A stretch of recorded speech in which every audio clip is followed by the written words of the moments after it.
Welcome to this presentation on timing your supplements, specifically how to get the most out of pre, intra, and post-workout nutrition and supplementation. Many people focus on what supplements to take, but when you take them can influence how you feel during a workout and how you recover afterwards. Today I'll walk you through the science of nutrient timing, from fueling your energy systems before exercise, to sustaining long sessions with carbohydrates and amino acids, to optimizing recovery with protein, carbohydrates, and fluids. We'll also discuss fundamentals like total daily nutrition, progressive overload, sleep, and individual differences. By the end, you'll have a clear plan for integrating timing strategies into your training without losing sight of the big picture. Let's start by discussing why nutrient timing matters in the first place. Why does nutrient timing matter? First, having the right fuel and stimulants on board can influence your energy systems and focus during training. The substrates you provide before and during a workout support your ATP production, help maintain blood glucose, and influence how hard you can push. Second, what you consume after training accelerates muscle repair and glycogen replenishment, shortening recovery time. Timing becomes especially important when you have back-to-back sessions or high training volumes, where you need to replenish glycogen and repair tissues quickly before the next workout. That said, timing is only part of the equation. Fundamentals like progressive overload, total daily nutrition, and adequate sleep are the primary drivers of long-term results. Nutrient timing layers on top of these principles to optimize performance and recovery. Now let's review the energy systems you rely on during training. During exercise, your body taps into different energy systems depending on the duration and intensity. The ATP-CR system fuels short, explosive bursts, anything lasting under 10 seconds by drawing on phosphocreatine stores. Creatine supplementation helps replenish these stores more quickly, supporting repeated sprints or heavy lifts. The glycolytic system kicks in during moderate duration efforts lasting about 30 seconds to 2 minutes. It relies on muscle glycogen and blood glucose to produce energy. For longer efforts exceeding 2 minutes, the oxidative system takes over, using carbohydrates and fats for sustained energy. Understanding which system you're using helps you decide how to fuel before, during, and after training. In the next slide, we'll define the windows for pre, intra, and post-workout nutrition. Let's clarify the time windows for pre, intra, and post-workout nutrition. The pre-workout phase spans roughly 1 to 4 hours before your session. During this window, you should focus on fueling with carbohydrates and hydrating, so you start your workout with adequate glycogen stores and fluid balance. The intra-workout phase refers to what you consume during your session, usually important only for long or fasted workouts to sustain energy and electrolyte balance. Finally, the post-workout phase encompasses the 0 to 2 hours after training when you're recovering and adapting. This is when you replenish glycogen, repair muscle with protein, and rehydrate. Understanding these phases will help you allocate supplements appropriately. Now let's dive into specific pre-workout strategies, starting with carbohydrates. Carbohydrates are your body's primary fuel. Consuming 1 to 4 grams per kilogram of body weight in the 1 to 4 hours before endurance exercise ensures your muscles are stocked with glycogen.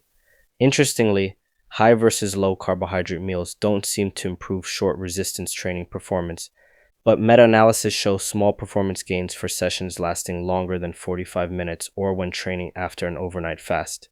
Choose easily digestible carbs like fruit, oats, or rice, and avoid heavy fats and fiber, which slow digestion and can cause discomfort. Adjust the amount based on the length of your session and your tolerance. Proper carbohydrate intake helps you maintain intensity without hitting a wall. Next, let's look at how caffeine and stimulants can enhance your pre-workout performance.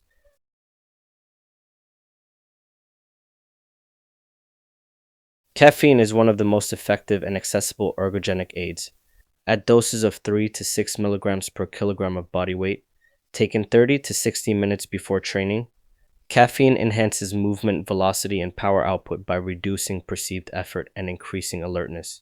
Studies show the ergogenic effects are stronger in low habitual caffeine users and in males, likely due to differences in tolerance and metabolism. Multi-ingredient pre-workout supplements are popular, but they rarely outperform carbohydrate alone, and their proprietary blends make dosing unclear. Beta-alanine, another common ingredient, should be taken daily, around 4 to 6.5 grams, rather than as a single pre-workout dose. Properly used, caffeine and other stimulants can sharpen your focus, but they're not a substitute for quality nutrition and training. Now we'll discuss creatine and beta-alanine timing.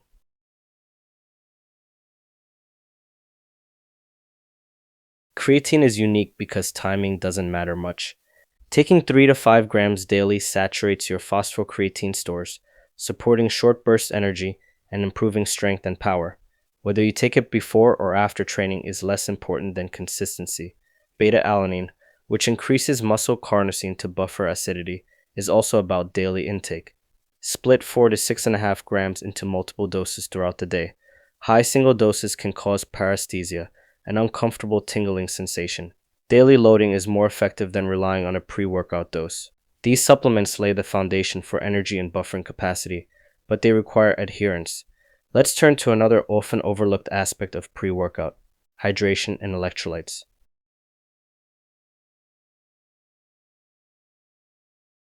Starting a workout well hydrated sets you up for success. Aim to drink 5 to 10 milliliters of fluid per kilogram of body weight, 2 to 4 hours before training. If your urine remains dark 2 hours before your session, consume an additional 3 to 5 milliliters per kilogram. Hyperhydration protocols involving 20 to 25 milliliters per kilogram can offer small benefits but may cause gastrointestinal distress and are generally unnecessary.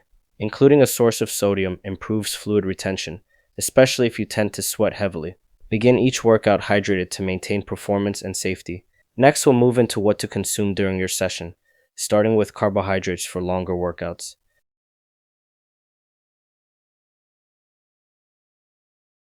For sessions lasting longer than an hour, consuming 30 to 60 grams of carbohydrate per hour helps maintain blood glucose and sustain performance.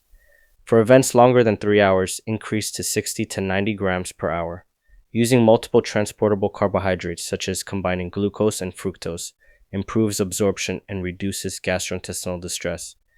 In resistance training, intra-workout carbohydrates primarily enhance volume in longer or fasted sessions. If you've eaten a carbohydrate-rich meal pre-workout and your session is short, you can skip intra-workout carbs. Tailor your intake to session length and intensity. Now, let's consider amino acids during training.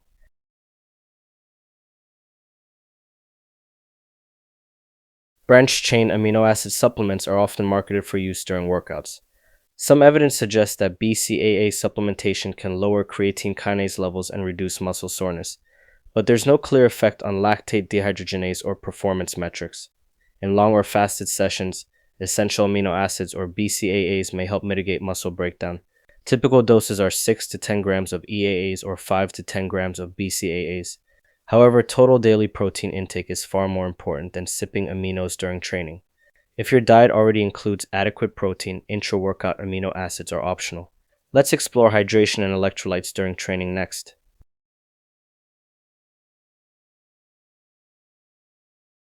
During training, aim to drink about 400 to 800 milliliters of fluid per hour, roughly 200 to 300 milliliters every 10 to 20 minutes, to limit body mass loss to less than 2%.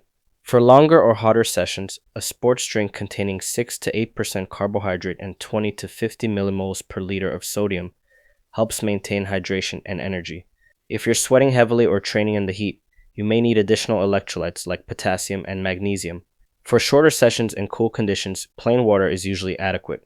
Monitoring your body mass and thirst helps you fine-tune your hydration strategy. Next, we'll examine the post-workout window and the importance of protein.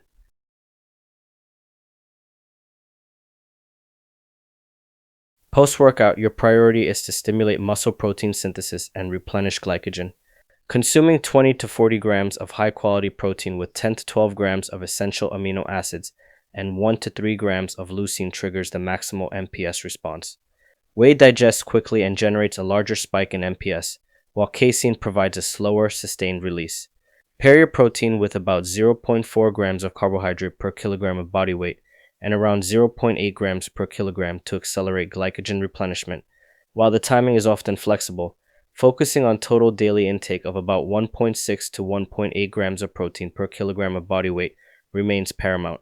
We'll now look at carbohydrate strategies for refueling glycogen post-workout.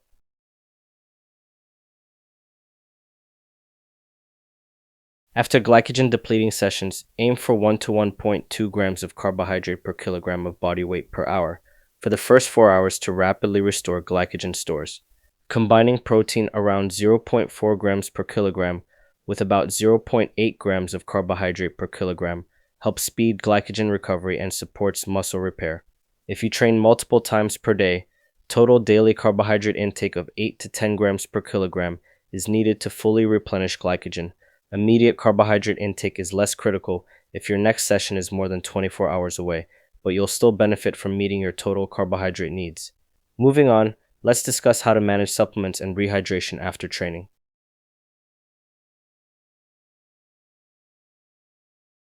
Timing doesn't matter for creatine.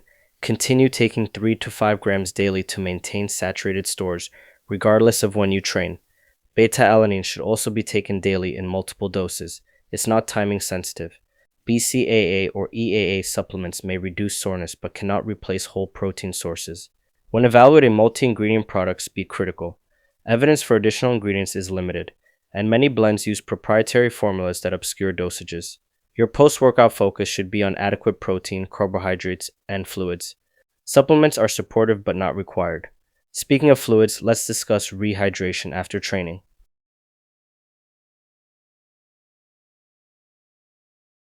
Rehydration is crucial for recovery. After a workout, aim to replace 125 to 150% of the fluid you lost during exercise.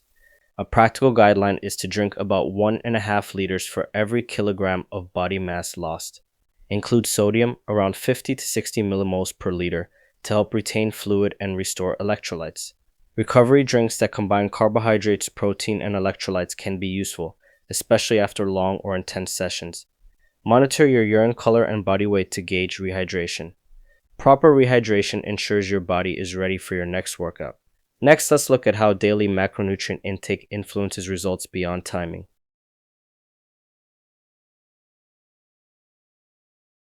While timing can optimize performance and recovery, total daily intake is more important. Aim for about 1.6 to 1.8 grams of protein per kilogram of body weight per day to maximize strength and hypertrophy, and increase to around 2.2 grams per kilogram when dieting. Distribute your protein evenly across meals, about 0.25 to 0.3 grams per kilogram per meal, to stimulate muscle protein synthesis repeatedly throughout the day. Adjust carbohydrate and fat intake based on your goals. Higher carbs for performance and more fats when carbs are restricted. These fundamentals of daily nutrition underpin long-term progress. Now, let's discuss how training volume and progressive overload drive results beyond supplements.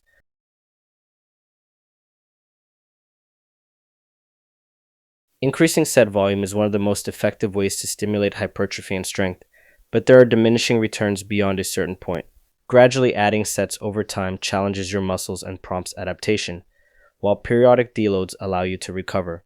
Training frequency, how often you train each muscle, has minimal impact on hypertrophy when overall volume is matched. Whether you train a muscle once or 3 times a week, total weekly sets and effort matter more. Progressive overload, consistently increasing load, reps, or density remains the cornerstone of strength and size gains.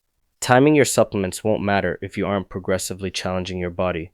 In addition to training volume, recovery plays a crucial role, which brings us to sleep.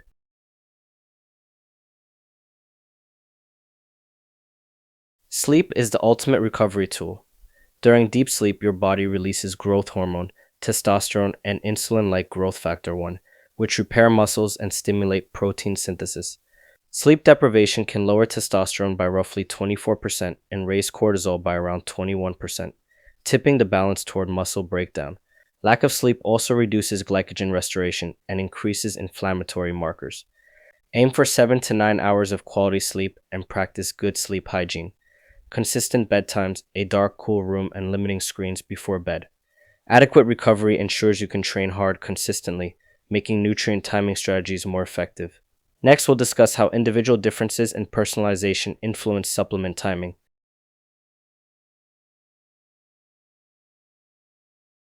Everyone's needs are different. Adjust your timing strategies based on your body size, goals, and schedule. If you train early in the morning, a small carbohydrate and protein snack before your session may be sufficient. Fasted training can benefit from intra-workout carbohydrates or amino acids to maintain energy and reduce muscle breakdown. High sweat rates require more electrolytes, while gastrointestinal sensitivity might influence your choice of supplements. Some people can't tolerate high amounts of certain sugars or sugar alcohols. The only way to know what works best is to experiment and adjust based on how you feel and perform, Next, we'll summarize the nutrient timing matrix to help you quickly reference the guidelines.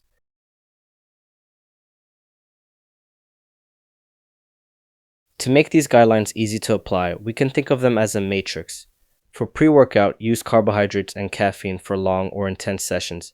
Ensure daily creatine and beta-alanine intake, and start hydrated with sodium.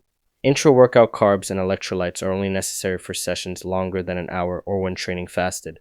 Amino acids are optional. Post-workout, aim for 20 to 40 grams of protein and 1 to 1.2 grams of carbohydrate per kilogram per hour, and rehydrate with both fluids and electrolytes.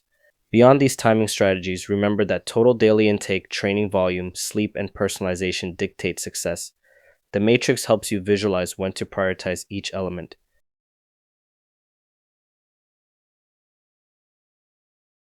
In conclusion, nutrient timing can optimize performance and recovery, but it cannot replace the fundamentals. Pre-workout, focus on carbs and caffeine when sessions are long or demanding, and take creatine and beta-alanine daily for baseline saturation. Intra-workout carbs and electrolytes are useful for sessions longer than 60 minutes, with amino acids being optional. Post-workout, consume 20 to 40 grams of protein and 1 to 1.2 grams of carbohydrate per kilogram per hour, and replace fluids lost during training. Above all, prioritize total daily intake, progressive overload, quality sleep, and personalization. Supplements complement hard work and evidence-based nutrition. They don't substitute for them. Thank you for following along. I hope these strategies help you train smarter and recover better.